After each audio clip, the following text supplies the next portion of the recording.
Bueno, vamos a revisar algunas cifras del INEC. La pobreza en Ecuador disminuyó a 21.4% en 2025, es decir, son 6.6 puntos menos en comparación al 2024. Esto lo detalla la encuesta nacional de empleo y desempleo y subempleo en Medu, presentada por el INEC, que corresponde a diciembre de cierre del año pasado. El índice de pobreza del Ecuador se situó al cierre del año en un 21.4%. En cambio, en diciembre de 2024 se situaba en 28%. Según el INEC, esto representa que unos 3.8 millones de ecuatorianos viven con menos de $92.4 al mes, valor que marca actualmente la línea de la pobreza en el Ecuador, mientras que casi 1.2 millones de personas superaron ese umbral y dejaron de ser pobres en términos estadísticos, así lo indicó la entidad en un informe que presentó la semana pasada. En el área urbana la pobreza alcanzó un 13.8%, lo que supone una caída del 7.1 puntos porcentuales respecto al 20.9% que se registró en diciembre del 2024, mientras que en el área rural se situó en un 37.6% frente al 43.3% del 2024, cifras que mantienen las brechas territoriales históricas, aunque con una tendencia de la baja, señaló el INEC. Y también sobre la pobreza extrema. El INEC señaló que la pobreza extrema a escala nacional se ubicó en un 8.3% en diciembre de 2025. Son 4.4 puntos porcentuales menos que el valor de 12.7% registrado en diciembre del 2024. ¿Cómo tomar estas cifras que pone el INEC? Hay unas cifras importantes de la pobreza en Ecuador que disminuye a 21.4%. Y bueno, son unos 6.6 puntos menos en comparación con el 2024. Bienvenido a José Hidalgo, director de Cordes, a quien le vamos a preguntar, bueno, sobre estas cifras, cómo las ve y, bueno, cómo tomar en general el cierre del 2025, cómo se proyecta este nuevo año. Bienvenido, José, gracias por estar aquí. Bueno, señor Verónica, muchísimas gracias por la llamada, un gusto conversar con ustedes. Sí, si le parece, empezamos por estas cifras de pobreza que usted Por acaba de favor. mencionar, y yo creo que hay que tomarlas con pinzas. Es esperable que en un año de recuperación económica, como fue el año 2025, la pobreza haya caído, porque en principio, si hubo más actividad económica, es más probable que más personas hayan tenido fuentes de ingreso y por lo tanto la pobreza por ingresos, que es la que midió el INEC en ese informe, haya caído. Sin embargo, esta caída de la pobreza que usted señala de 28 a 21,4% entre diciembre de 2024 y diciembre de 2025, el propio INEC señala que no es estadísticamente significativo. ¿Qué significa esto? Que esas cifras se mantienen dentro del margen de error de la encuesta o lo que el INEC llama intervalos de confianza. A ver, pongamos por ejemplo la pobreza de diciembre de 2024, ¿no es cierto? El INEC decía que fue 28%, pero luego en el informe, en el informe en Excel que publica, dice, bueno, nosotros publicamos que fue 28, pero en realidad puede haber estado, me invento, entre 24 y 32.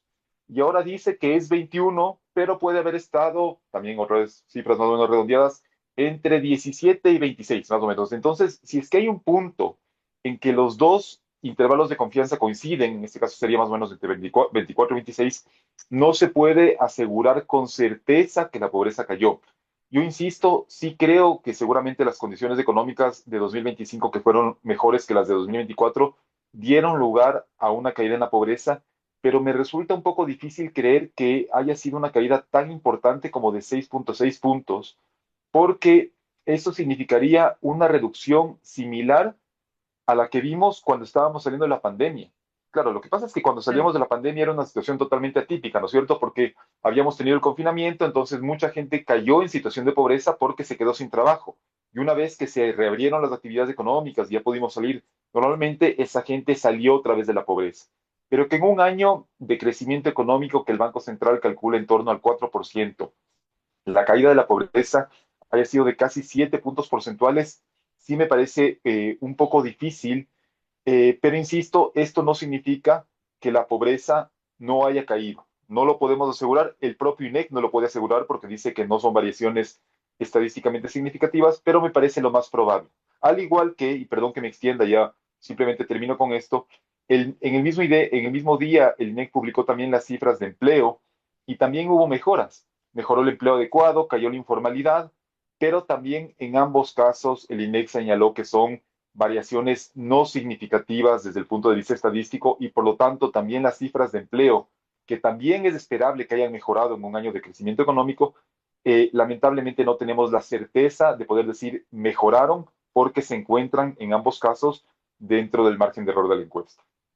Interesante esa lectura respecto al tema del empleo. El empleo adecuado en el país se ubicó en 37,1% en diciembre del 2025, mientras que el desempleo se situó en 2,6% según el INEC.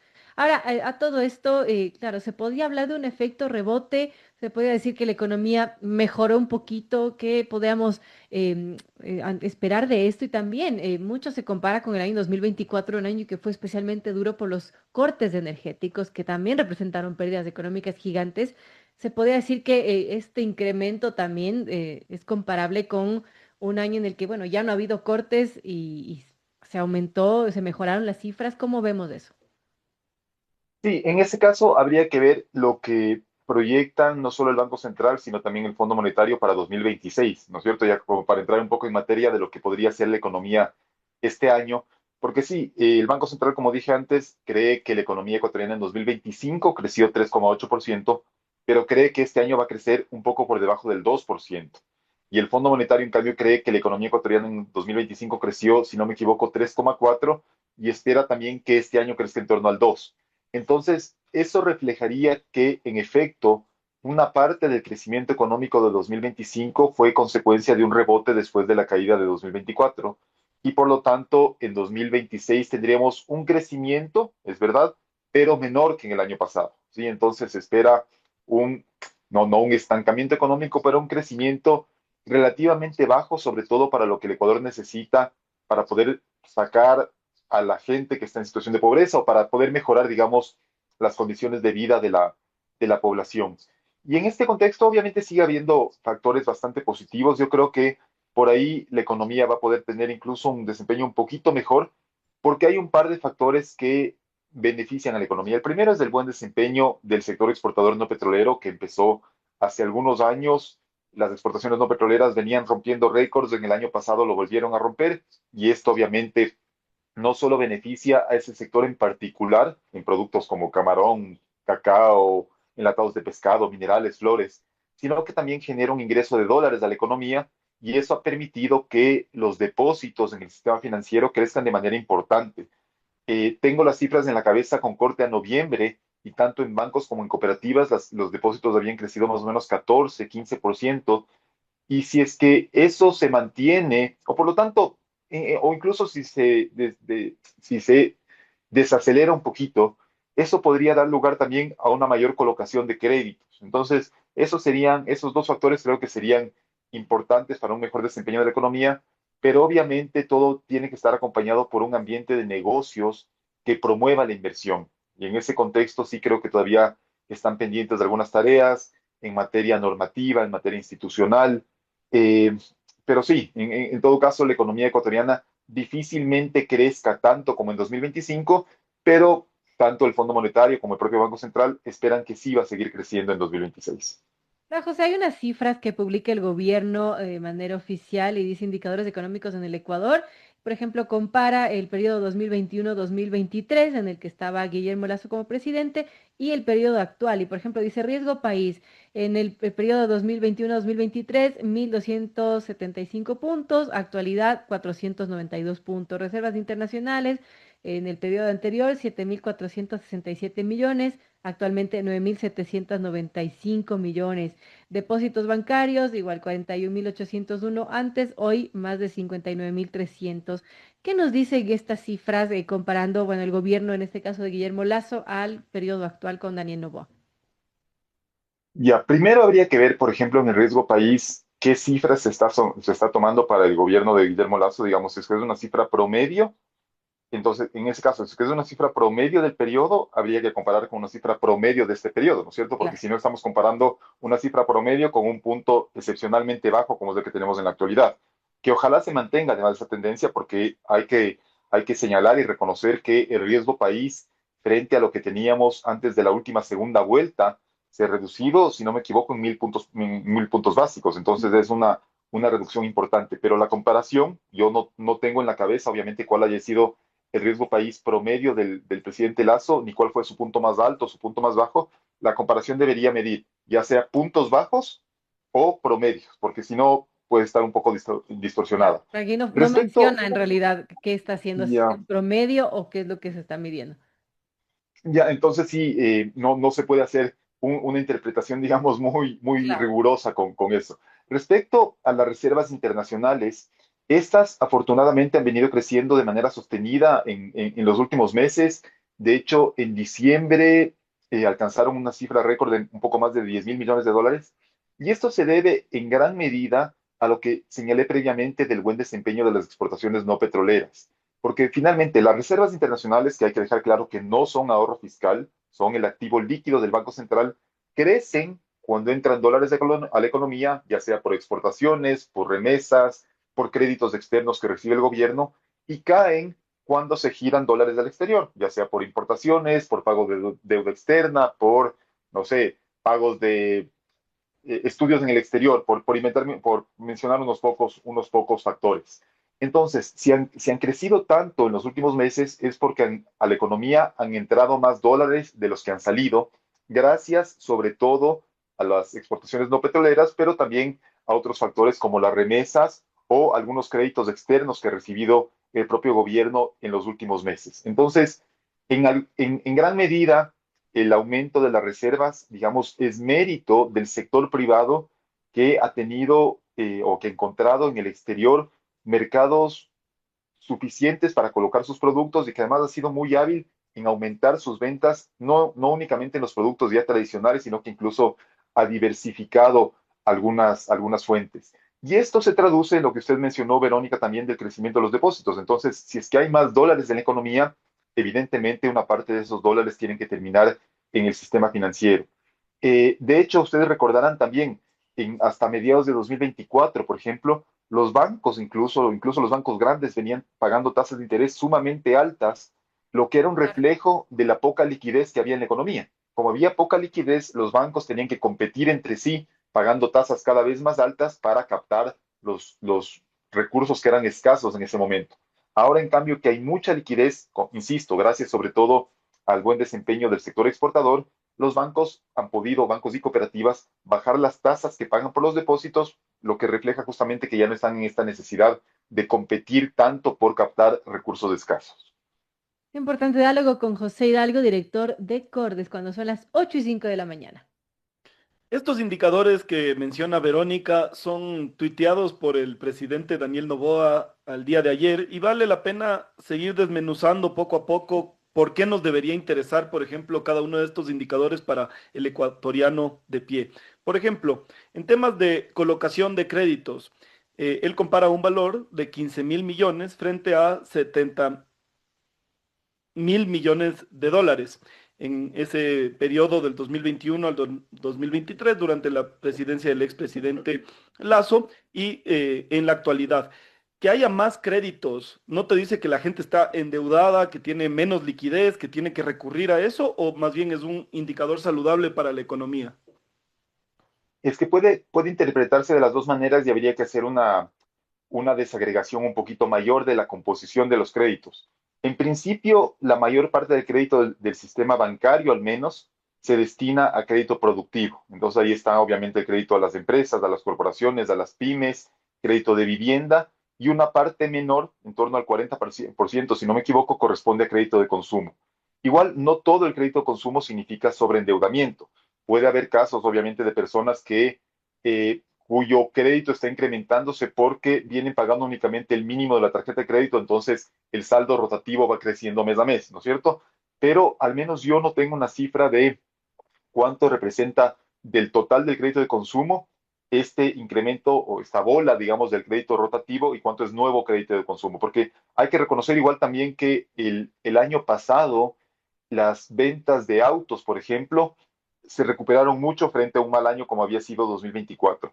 Entonces, yo estoy seguro de que buena parte de esas ventas de autos también se financiaron, por ejemplo, con crédito de consumo. Entonces, sí puede ser que una parte de ese crecimiento de crédito también se deba a eso, pero en general, el crecimiento de la cartera de crédito de los bancos es consecuencia, en primer lugar, del crecimiento de los depósitos. Entonces, ahí volvemos a lo anterior.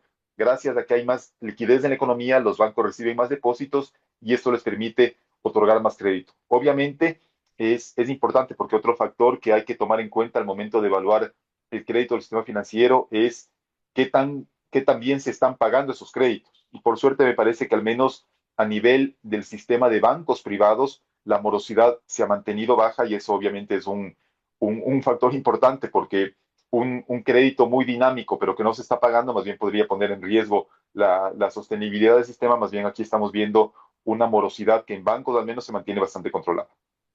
Hay otro tema acerca de eso mismo que usted menciona, que es las utilidades de la banca. Es decir, muchas personas que son contrarias al empresariado, a un gobierno de centro derecha, de derecha, dicen, la banca es cuando más feliz está, es en este gobierno. Y de hecho, los depósitos bancarios han incrementado bastante con respecto a los anteriores gobiernos. ¿Qué le beneficia al ciudadano de pie que los bancos ganen más plata, que tengan más depósitos? Eso háganos el favor de explicar, porque hay muchas personas que dicen, esta oligarquía gobierna solo para la banca y a la final el ciudadano solo termina pagando más intereses y más créditos y más cosas. Y aquí igual tengo que hacer una aclaración para transparencia con ustedes y con el público. Yo formo parte del directorio de un banco, pero trato de dar mis opiniones, en este caso, obviamente desde mi visión de analista económico. Primero, las utilidades de la banca crecieron mucho en 2025 comparando con 2024, pero en 2024 a su vez se habían reducido mucho porque es en esto que comentaba previamente de que los bancos tuvieron que pagar tasas muy altas por los depósitos. El margen financiero se achicó mucho. Es decir, como ustedes saben, las tasas que los bancos pueden cobrar tienen un techo en el Ecuador, ¿no es cierto? Entonces, cuando ese techo se mantiene fijo, pero la tasa que los bancos pagan a los depósitos sigue aumentando, el margen, la diferencia entre lo que los bancos cobran y lo que los bancos pagan, se fue haciendo cada vez más chiquito y por lo tanto la utilidad de la banca cayó mucho en 2024. Si uno compara en términos porcentuales, la utilidad de la banca sobre el patrimonio de 2025 no es muy distinta a la de años anteriores. Incluso si se quita el Banco del Pacífico de este cálculo, la utilidad de la banca en 2025 no fue la más alta de los últimos años.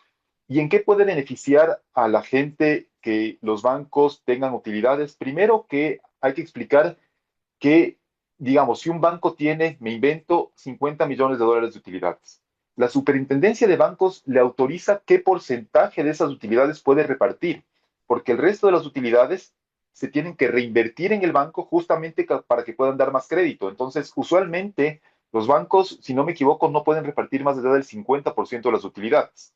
Entonces, ¿en qué benefician? Que si es que los bancos pueden capitalizarse más porque han tenido una buena rentabilidad en el ejercicio, van a tener obviamente una mayor disponibilidad para otorgar crédito a la gente. Y lo mismo tiene que ver con los depósitos. En la medida en que los depósitos crecen, el banco puede fondear de mejor manera los créditos que está dando. Entonces, yo entiendo que mucha gente ve esas cifras con cierto asombro porque son cifras a veces de millones de dólares, pero creo que lo más adecuado siempre es comparar la rentabilidad sobre el patrimonio de los bancos. Y ahí uno se da cuenta que esa rentabilidad no es muy distinta o incluso es menor a la que presentan otras actividades.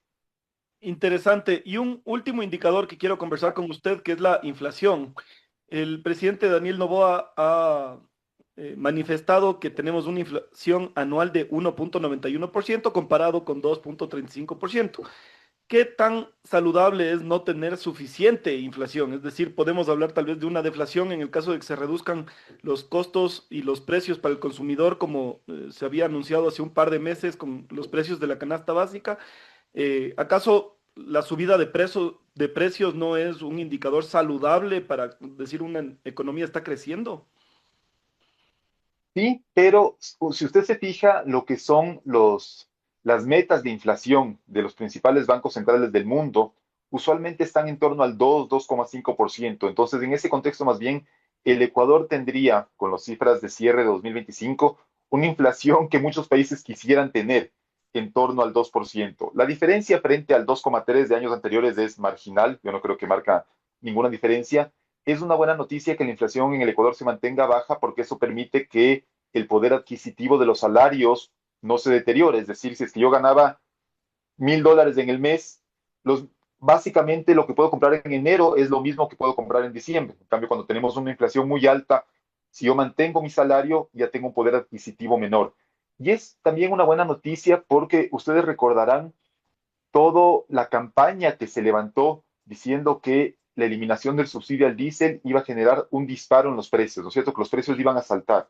Y bueno, la verdad es que no hemos visto eso. Es verdad, obviamente, que todavía se mantienen algunas medidas compensatorias al sector transporte y por lo tanto cuando se eliminen, eso podría generar un nuevo salto. Pero lo que estamos viendo es una estabilidad bastante saludable en los precios en la economía ecuatoriana. En parte, Andrés, esto podría deberse en algunos sectores específicos a una demanda que no termina de despegar, pero en general el resultado anual yo creo que es insisto, un resultado que muchos países quisieran tener y que el Ecuador ventajosamente ha podido mantener, incluso con medidas importantes como el incremento del IVA o la eliminación del subsidio al diésel, que se temía que podían generar cierto incremento en los precios y que ventajosamente no se ha dado. Entonces yo creo que más bien la inflación en el Ecuador desde hace algún tiempo ha dejado de ser una preocupación y es bueno que así sea, sobre todo por eso que mencioné de que los salarios mantienen su poder adquisitivo. Importante diálogo con José Hidalgo, director de Cordes. Y para ir finalizando, José, ¿y cómo vemos este 2026?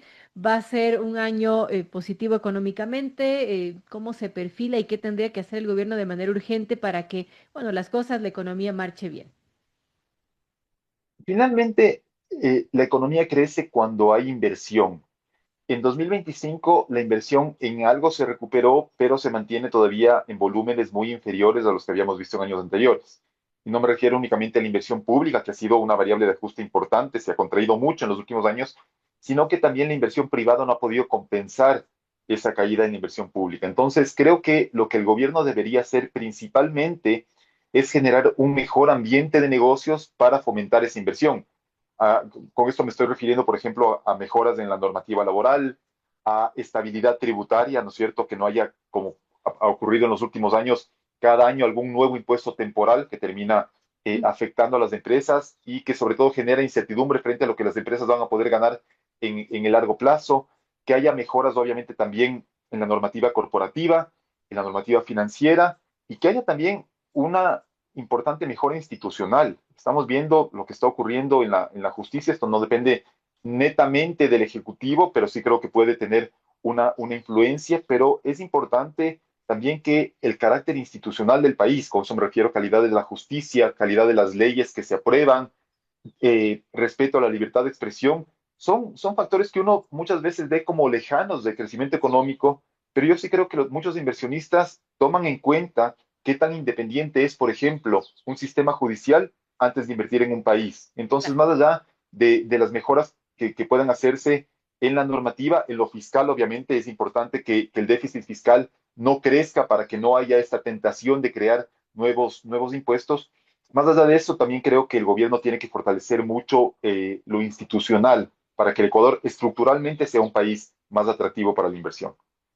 Eso, qué importante ese mensaje y nos quedamos con ello. Quiero agradecerle a José Hidalgo, director de Cordes, por analizar las cifras que se atienen últimamente del INEC, que se publicaron la semana pasada respecto a empleo, respecto a la pobreza y bueno, ojalá esas cifras positivas nos acompañen este año también. Gracias, José, por acompañarnos en esta mañana. Muchas gracias a ustedes. Un gusto.